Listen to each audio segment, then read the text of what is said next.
Oke ya, jadi pada video kali ini saya akan mengulas sedikit driver ya, atau komponen power amplifier, dimana ini salah satu komponen yang legend ya.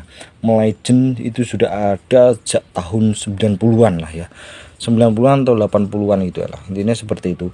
Dan ini juga sekaligus power menjadi bagian sejarah dari saya ya, terutama di bidang power amplifier dalam hal perakitan tuh ini selalu menjadi salah satu juga. Saya tuh apa ya, langsung inget dulu waktu masih merakit power yang dimana itu saya pada saat itu ya 150 watt ya.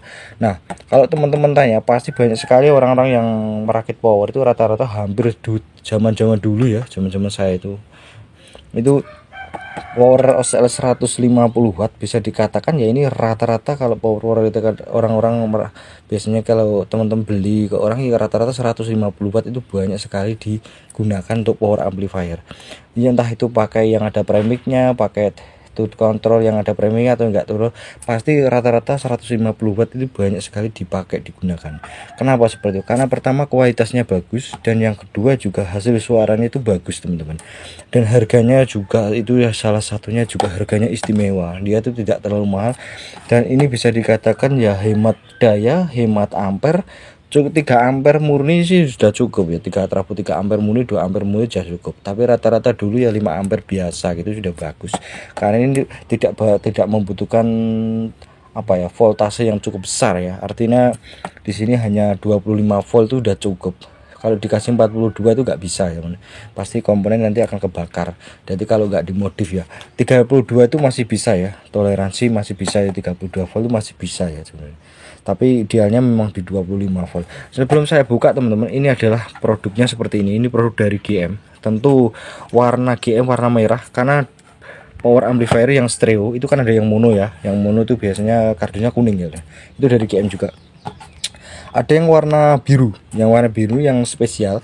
Dia yang membedakan hanya pada apa itu, heatstingnya dia tuh nempel gitu aja, dia model Y gitu ya.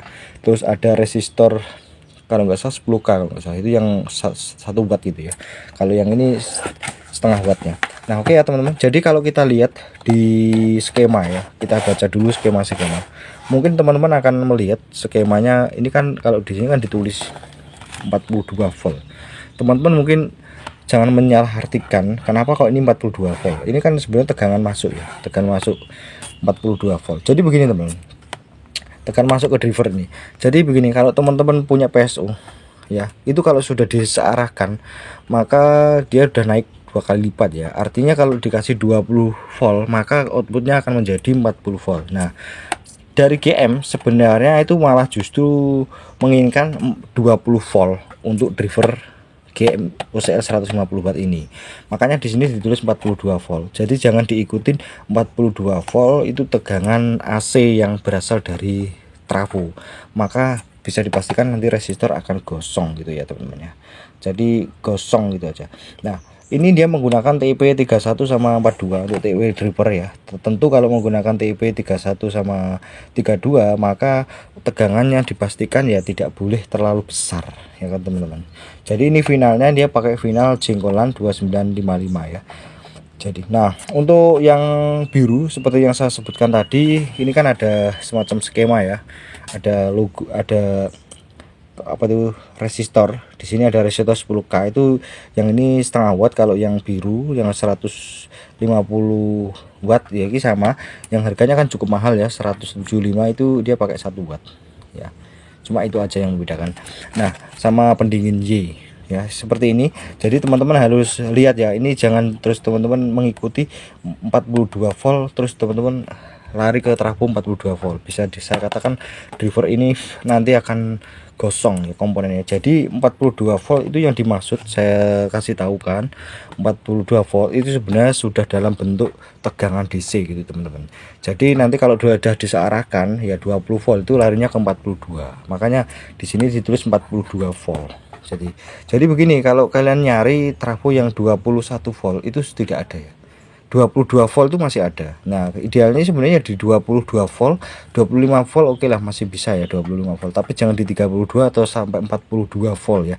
32 juga sebenarnya nggak ada masalah sih. Aku pernah nyoba tapi pakai trafo 10 ampere yang teman-teman bisa lihat ya video perdana saya.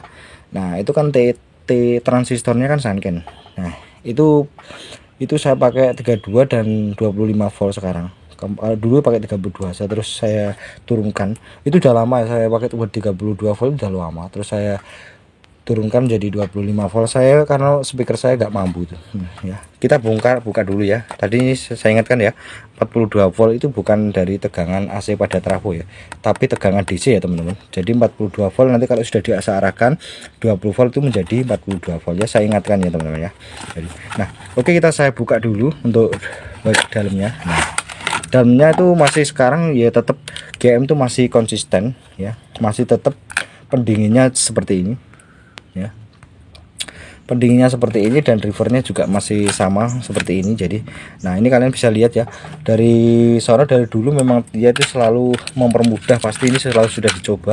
Jadi di mana di sini sudah ada perkabelan untuk ke transistor, jadi diusahakan para yang mau merakit itu tidak perlu susah-susah lagi apa ya istilahnya tuh memasang perkabelan. Jadi ini kabel input dan kabel untuk tegangan ya sudah dikasih. Yang modelnya seperti ini dari dulu sampai sekarang tidak pernah berubah ya.